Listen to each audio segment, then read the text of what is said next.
अपने जो सेकंड राजरफ ने एक अच्छी पहल चलाई है कि जगह जगह पर अपने पूर्व सैनिक मिलन समारोह कहीं ना कहीं सेकंड राजरफ कर रही है। और पूर्व सैनिक मिलन समारोह के साथ साथ एक बहुत ही अच्छा है कि इनका अगर मैं दिखा पाऊँ तो 10वां पूर्व सैनिक मिलन समारोह था, जो कि इन्होंने अलग अलग जगह पे किया है। अगर मैथ की जब बात आती है तो जो हमारे नौजवान हैं उनको कहीं ना कहीं दिखाई देता है, क्योंकि चीफ ऑफ आर्मी स्टाफ का साइटेशन जो कि ऑफ विजय के दौरान सेकंड राजरफ को मिला था कारगिल युद्ध के दौरान, उसके बाद 2006 और 2007 में इन्होंने विदेश में भी अच्छा कार्य किया था, उसके लिए भी इनको साइटेशन मिला था। और general officer commanding in chief का नॉर्दर्न कमांड का भी उप रक्षक 2010 और 12 में ये अपना यूनिट साइटेशन ले चुके हैं। तो अगर बात करें तो भारत के अंदर सबसे पुरानी बटालियन जो है उसके रूप में ये दिखाई देती है। और यहीं पर अभी थोड़ी देर पहले जो था पूर्व सैनिकों का मिलन समारोह हुआ था और पूर्व सैनिक काफ़ी बार यहाँ पर मिलन चलो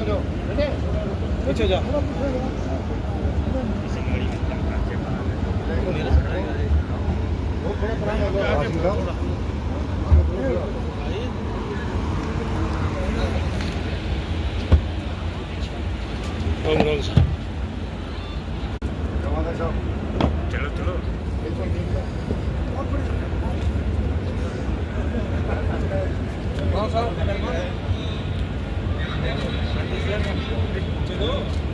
चलो मैंने फोटो ले लिया बता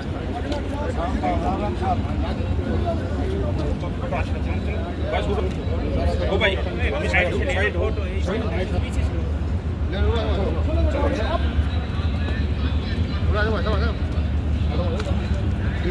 चल दे पीछे और पीछे जाओ।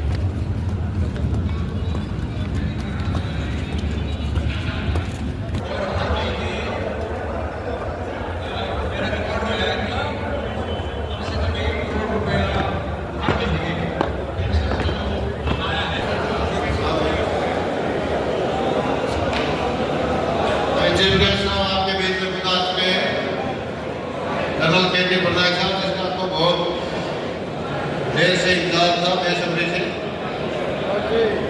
करता है और अपने आप को लोगों के बीच में तो और भी विरोध महसूस करता है, अपने आप को खुशी समझता है।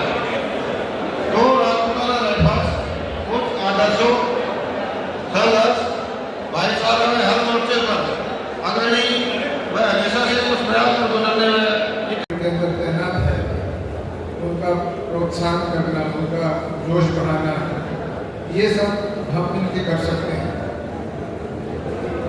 सभी एकत्रित ऑफिसर साहबान, एसीओ साहबान, एनसीओ और दो राज्यों के अधोजकों, मुझे यहाँ आके बहुत खुशी महसूस हो रही है। और मुझे याद है कि ये सिलसिला 2013 में शुरू हुआ। मैं उस साल रिटायर हुआ था और दिल्ली में जब रिटायरमेंट के वक्त में यहाँ आया और मेरी मुलाकात 7 लोगों से हुई तो ये बातचीत निश्चित की गई थी कि हमें हर साल मिलते रहना चाहिए। और तभी से ये जिस किस्म का आयोजन आपने आज किया है वो आप इधर बोर्ड पे भी देख सकते हैं। 2013 से शुरू हुआ और आज लगभग 10 या 11 साल हो गए हैं। छोड़ के जब कोविड का दौर चला था उस वक्त हम नहीं कर पाए, लेकिन हर साल हम मिल रहे हैं। ये जो मिलन है वो एक दूसरे के प्रति अच्छी भावना है, भाईचारा है, एक दूसरे के प्रति इज्जत है। और अपने साथ मिलकर जो भी काम अपनी यूनिट के लिए किया, इतने सालों में यूनिट ने जो नाम कमाया, कारगिल युद्ध के अंदर यूनिट ने जो कार्य करके दिखाया, आज वो पूरी आर्मी ही नहीं बल्कि देश और विदेश में भी इसकी चर्चा है। तो जिस यूनिट ने लड़ाई में, पीस टाइम में, चाहे वो लड़ाई हो, प्रशिक्षण हो, खेल कूद हो, सभी में जो है अच्छा नाम कमाया है, उसके लिए हमें गर्व होता है। और आने वाली पीढ़ियां भी इसी तरह से काम करती रहे, यही हम प्रार्थना करते हैं ईश्वर से।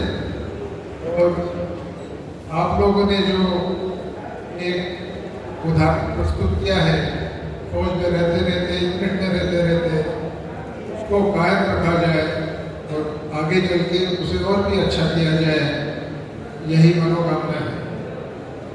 आज सभी उपस्थित दो राज्य के लोग जितने भी यहाँ पर उपस्थित हैं, उन सब का मैं धन्यवाद करता हूँ और मुझे बहुत खुशी है कि आपके साथ मुझे मिलने का मौका मिला। तो जब बातचीत होगी तब ये सब बातें दोहराई जाएंगी। तो एक बार फिर से जो यहाँ पर आयोजन किया गया है भिवानी में हरियाणा के JCOs NCOs जवानों की तरफ से, उनका मैं धन्यवाद करता हूँ और आशा करता हूँ कि ये मिलन सदैव हमारा चलता रहे। कई बातें हैं पुरानी नई, और यूनिट से जो हाल ही में रिटायर होके आए हैं वो भी यहाँ मौजूद हैं, तो उनसे भी सुनना चाहेंगे। मैं सिर्फ 2-3 बातें कहना चाहता हूँ। पहली बात ये है कि देश का वातावरण बदल रहा है, देश प्रगति की ओर है।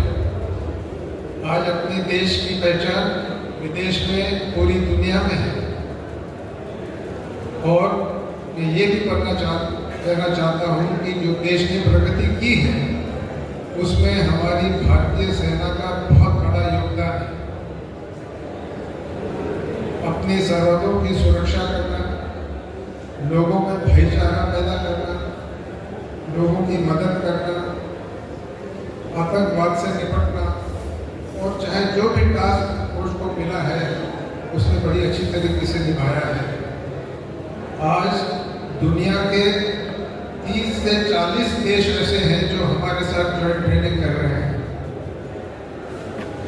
आज के दिन में संयुक्त राष्ट्र के अंदर भारतीय फौज की टुकड़ियां सबसे ज्यादा मात्रा में जो है तैनात है, और ये काम जो हो रहा है वो एक शांति दूत का काम है। तो लोग पहचान रहे हैं कि भारतीय सेना जो है वो विश्व स्तर के ऊपर अपना रखरखाव रखती है, और हर काम के अंदर वो लोग सबसे आगे हैं। तीसरी बात यह है कि आने वाले वक्त में बहुत सारी चुनौतियां होंगी। आप अपने इर्द गिर्द अगर देखें, भारत के पड़ोसी देशों में काफी उथल पुथल चल रही है, चाहे बांग्लादेश हो, पाकिस्तान, चाइना हो, म्यांमार हो, श्रीलंका हो। इस हालत में अगर कहीं राहत नजर आती है तो वो है हिंदुस्तान। और हम प्रगति ही नहीं कर रहे हैं, हम सबको साथ में लेके चल रहे हैं। आखिरी बात, यूनिट का जो पारंपरिक जोश है, पारंपरिक भाईचारा है, पारंपरिक काम करने का तरीका है, वो हमें अपनी जिंदगी में सदैव मोटिवेट करता रहेगा। और आज मैं आपके सामने खड़ा हूँ अपनी यूनिट के बदौलत। जो सीख मैंने यूनिट में ली, और ये सीख मुझे JCO NCO से भी मिली जब मैं नया यूनिट में आया, तो वो बातें दिल में रह जाती हैं। और अगर काम करने का तरीका अच्छा हो तो कोई सीमा नहीं है किसी भी ओहदे पे जाने के लिए। तो एक बार फिर से आप सबकी अभिनंदन करता हूँ और आने वाले वक्त के लिए आपको, आपके परिवारजनों को शुभकामनाएं देना चाहता हूँ। धन्यवाद। जय माता की, राम राम।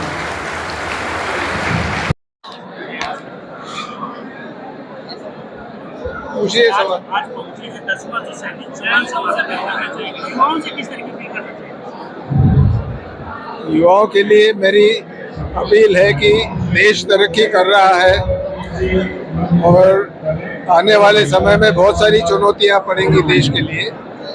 इसलिए सबसे पहले युवाओं को एक अच्छा नागरिक बनना जरूरी है, और अच्छा नागरिक वो होता है जो शिक्षित है, अनुशासित है और प्रेरित है।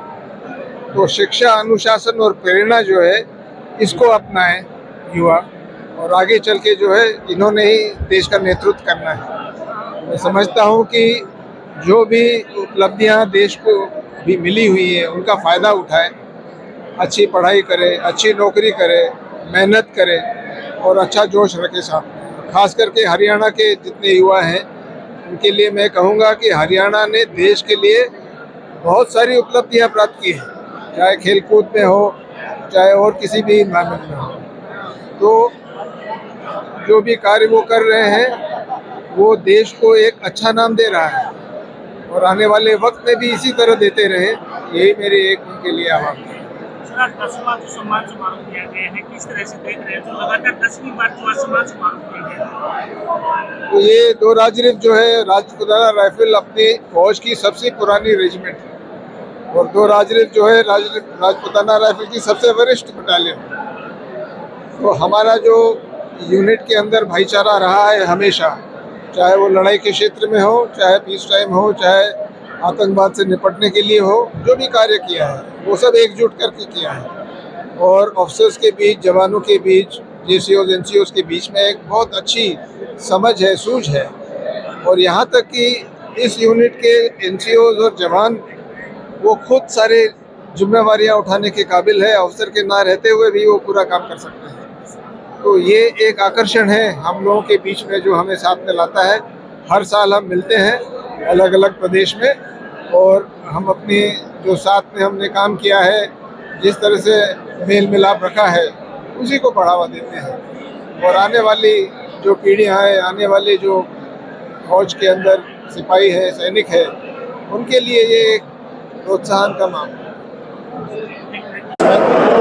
राइफल्स का जितने भी भूतपूर्व सैनिक है उनका गेट टुगेदर प्रोग्राम, जितने भी अपने हरियाणा, यूपी, राजस्थान में जितने भी बंदे आए हुए हैं, ठीक है, जो भूतपूर्व सैनिक है उनका आज मिलन समारोह था, जिसमें हमारे पलटन के जो पूर्व कर्नल भी रहे हुए हैं और लेफ्टिनेंट जनरल भी थे, ठीक है, टी पटनायक जो वर्तमान में अरुणाचल के गवर्नर साहब हैं, ठीक है, तो माननीय गवर्नर साहब हमारे बीच में मुख्य अतिथि हमारे, ठीक है, और वो अभी आए थे और ये आज का बस यही वैसे था कि जितने भी हमारे एक्सर्विसमैन हैं हम आपस में एक दूसरे से हर साल एक मिलन समारोह मनाते हैं। अब की बार अपने हरियाणा में 1 नंबर का हमने भिवानी में